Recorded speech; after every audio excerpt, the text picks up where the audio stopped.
So we dealt a little bit with bunker missions, and we talked about the problems of visibility and just some of the upsides of it, some of the thrill.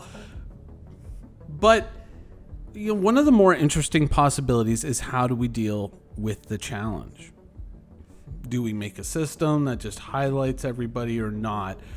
There is a chance, there is an opening here where we could do something really super interesting. Now, let's say you're aware of a little sci-fi movie called Aliens, and we're about to introduce a weapon from that movie, or a weapon that is a reference to a certain beloved weapon, into the game. Now, of course, a lot of people might look at this and say, oh, the spectacle. Oh, look at that awesome rifle. Let's rock. Let's go. I can't wait to go clear out those bunkers. And they'd be all over it. But one of the more interesting aspects that you could get from that is actually the monocular scope that comes with that weapon. That is part of that weapon system. The M56 Smart Gun, I believe, is what it was called. That could have infrared. That could have the ability to see in different electromagnetic spectrums. You could have a sonar system that works on some, frequency that is not perceptible to humans, but it allows you to, in a way, see an environment. And that scope gives you an overlay that allows you to explore the possibilities. A lot of the helmets that we currently have in Star Citizen right now are just simply pixels. They don't really serve a function other than to give you your 20, 30, or 40% damage reduction. And apart from that, we've divorced ourselves, thankfully, from the limited field of view problems that we had with the original helmets and all the terrible problems that came with those. Sadly, we still have the breathing noise problem, or that reemerged and is terrible for a number of reasons, which we can get into in a future video. But if you were to think of the helmet as a framework, so much was made of this new looting system that was coming in Star Citizen. But what if when you looted all these items, instead of taking them to a store and saying, oh, I'm going to sell this for 500 credits, I'm going to sell this for 750, oh, this is a super rare item, 10,000, whatever. What if the items that we looted, instead we salvaged them, we broke them up for the component parts, and we used that to improve the helmets on our characters, give them the ability to see in infrared? You work for a certain faction, maybe you acquire the blueprint that allows you to do that, or maybe you have the knowledge inherently, or you can buy the blueprint off the marketplace at this retailer or that retailer, or it's a book or a pamphlet that teaches you how to do it, or a PDF, I think, would be probably more appropriate. And all of a sudden you could start going around and you could start using all the armor that we currently have in Star Citizen as a basic framework, that by doing these missions and acquiring these items and then salvaging it for the parts, you could change these. Now, this idea might sound, like you're going, oh, that's not an original idea. You do that in Cyberpunk. You do that in just about every or not really FPS, but you do that in a lot of RPG games where you salvage the loot that you get, or you disenchant it, and you can kind of use that to power up your own gear. It's not an original idea, but there's a reason why there's so many games that feature that, because it's interesting and it's fun. Now, it can be taken to an extreme, like engineering in Elite Dangerous, which is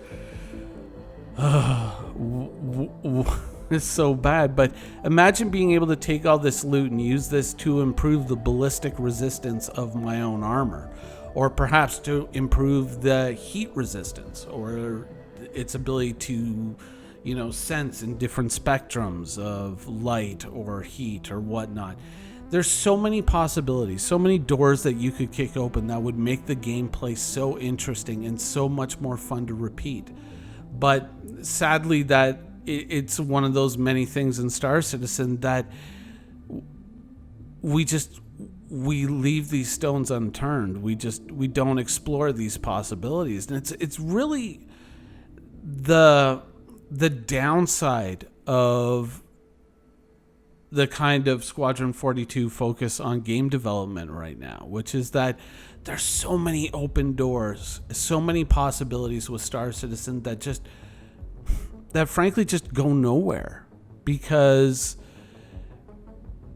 there just isn't the resources or the time or maybe just the eyes from the higher ups to be able to kind of look at this and say, yeah, go ahead with that, or no, hold off on that. That's not a good idea. Now, you might say that, joke's on you, because they're hiring all these people and they're going to start developing multiple star systems at once, and all of a sudden it's going to be content. True, but I think that one of the big problems about Squadron 42, one of the more insidious problems that people don't really realize is that, in a video probably about a year ago, we talked about the problem of single player games and multiplayer games and how you can do these incredible things. I think it was revolving around the time when Cyberpunk 2077 was released. And we were talking about how some of the powers that you could get in the game were viciously overpowered, and it allowed you to just kind of walk into an area and you could just hack somebody and give them, oh God, what was the disease that you could give them? It was like a computer virus, and you gave it to them, and if you picked certain talents, it would spread to basically everybody in the instance. So you could step into an instance, clear out everybody in one shot, or virtually everybody, without ever being seen, and it's like, oh, mission completed, right? And yeah, that certainly, building up to that level, achieving that and doing that in a single player game is great, and it can be fun. But in a multiplayer game, could you imagine people running around with that power in a multiplayer game? It would be absolutely atrocious, right? The problem with Squadron 42 is that it's being developed as a single player game, right? And so there may be certain things that work, certain weapons that we could bring in. We talked about the smart gun in the beginning. Something like that might certainly be great in a single player game. You come in with the smart gun and you just mow down a whole room. But in multiplayer, that could be a real problem. That could, especially when you have multiplayer, like technically non-optional PvP. Do you kind of see where I'm going with this?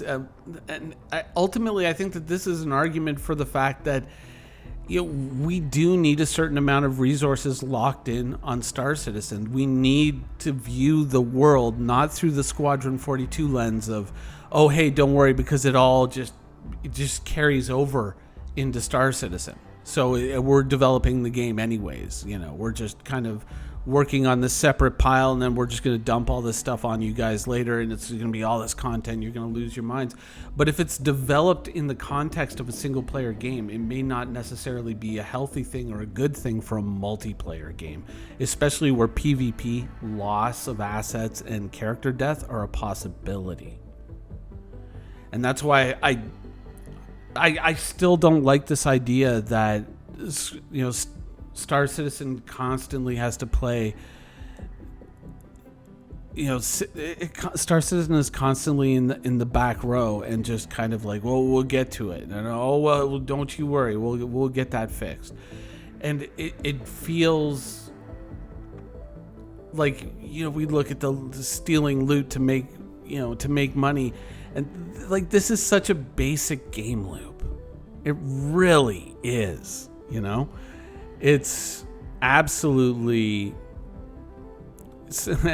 and everyone's like, oh my God, this thing is coming out. Or not everyone, but a fair amount of people are like, oh my God, can't believe it. This is finally coming out of the game. This is going to change the world. It's cool. And I mean, certainly I got hyped about it, but when you sit back and you look at it, this is just like one of the most basic features. We have to start exploring the ideas of what happens if you have infrared sensors on your character. What happens if you have this type of heavy machine gun? What does this mean in a multiplayer context? What would these powers, what would this armor do? What if we had powered armor that allowed us to pick up crates off the floor and throw it across the room and take out 5 guys? We have to start asking these questions. We have to start looking at Titan armor. What can Titan armor do? I mean, and not just from a context of what powers, what weapons can it carry, but are we even building the doors of our vehicles big enough to allow us to carry Titan armor? Are people going to start selling ships because it's like, well, the doors aren't Titan armor friendly? Or are we building bunkers that we now have to redesign because it turns out the Titan armor won't fit through the door? You know, one of the, I whenever I bring up stuff from WoW, one of the main reasons why you don't have playable ogres in WoW is because most of the doors in the game can't accommodate them. And that's literally what the developers have said. And think about it, that's a major race in the lore that is unplayable because the doors weren't designed around them being able to walk through them. And that's what's held them away, kept that race out of the game for so long. And that is a possibility with Titan armor. That could be a problem.